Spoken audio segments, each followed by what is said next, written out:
បាទពុកម៉ែបងប្អូនជាទីគោរពនៅពេលនេះខ្ញុំបាទក៏សូមជូនព័ត៌មានមួយតាក់ទងជាមួយនឹងបញ្ហាចំនួនរវាងកម្ពុជានិងសៀមផងដែរតាក់ទងជាមួយនឹងការចោទប្រកាន់របស់កាសែតសារព័ត៌មានមួយរបស់សៀមគឺ Thai Tribune និង page Facebook ដែលមានឈ្មោះថា Army Military Force ដែលវាចោទប្រកាន់មកកាន់ខាងក្រសួងយើងតាក់ទងជាមួយនឹងការប្រើប្រាស់ drone បំផ្ទុះគ្រាប់បែកក៏ដូចជាការប្រើប្រាស់ drone ផ្សេងថាខាងកម្ពុជាយើងហ្នឹងបានប្រើប្រាស់នៅទាហានស៊ីឈ្នួលបាទមានន័យថាជួលខាងកម្លាំងទាហានបរទេសហ្នឹងមកឲ្យប្រើប្រាស់នៅការបញ្ជា drone ដើម្បីទប់ទល់ជាមួយនឹងពួកវាបាទអញ្ចឹងបានថាពិតជាហួសចិត្តមែនទែនពុកម៉ែបងប្អូនវារនឹកគ្រប់កលឹះគ្រប់វិធីតែម្ដងដើម្បីធ្វើការចោទប្រកាន់កម្ពុជាយើងបាទគ្រាន់តែការប្រើប្រាស់ drone សមត្ថភាពកូនខ្មែរយើងគឺអាចមិនត្រឹមតែបញ្ជាសូម្បីតែផលិតក៏អាចផលិតបានដែរបាទនេះគឺជារឿងដែលនឹកស្មានមិនដល់របស់សៀមណាបាទរហូតទៅដល់វាទាញហ្នឹងហើយទាញហេតុផលដែលមានន័យថាយើងគិតអត់ដល់ពុកម៉ែបងប្អូនគឺហេតុផលដ៏ថោកទាបរបស់សៀមនេះបាទអញ្ចឹង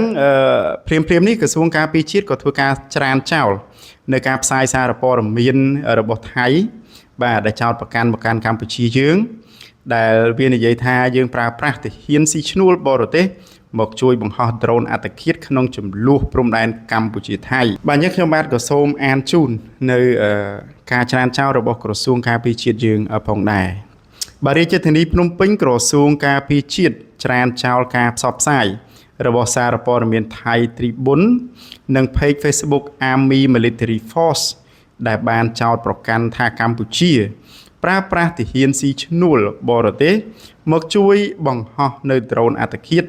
ក្នុងចំនួនព្រំដែនកម្ពុជាថៃក្រសួងការពារជាតិកម្ពុជាសូម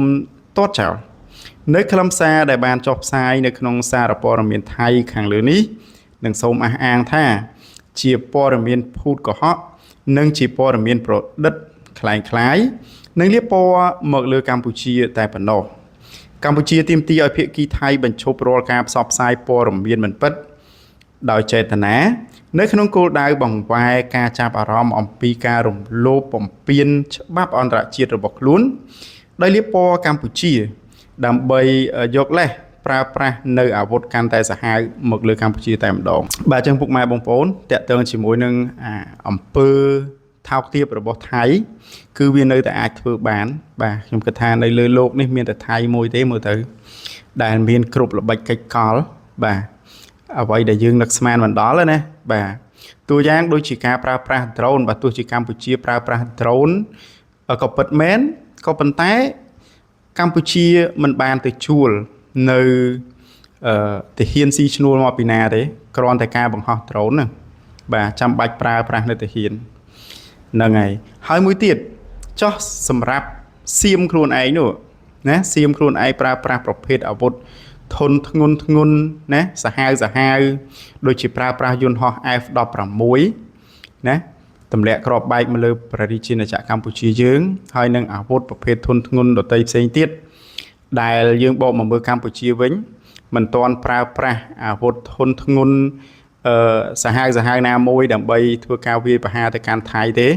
យើងគ្រាន់តែទប់ទល់ណាធ្វើការទប់ទល់ប្រើប្រាស់នៅ BM21 ដែលជាអាវុធបាទយើងអាចនិយាយថាមកភ្ជុំទេមិនទាន់ថាធ្ងន់ទេហើយបើយើងអត់ប្រើយ៉ាងម៉េច BM21 ដោយសារតែអីថៃវាប្រើប្រាស់សិតតែយន្តហោះណាហើយនឹងប្រភេទសភាវុធធនធ្ងន់ជាច្រើនទៀតហើយបើយើងអត់យក BM21 ទៅទប់ទល់គឺមិនអាចទៅរួចទេ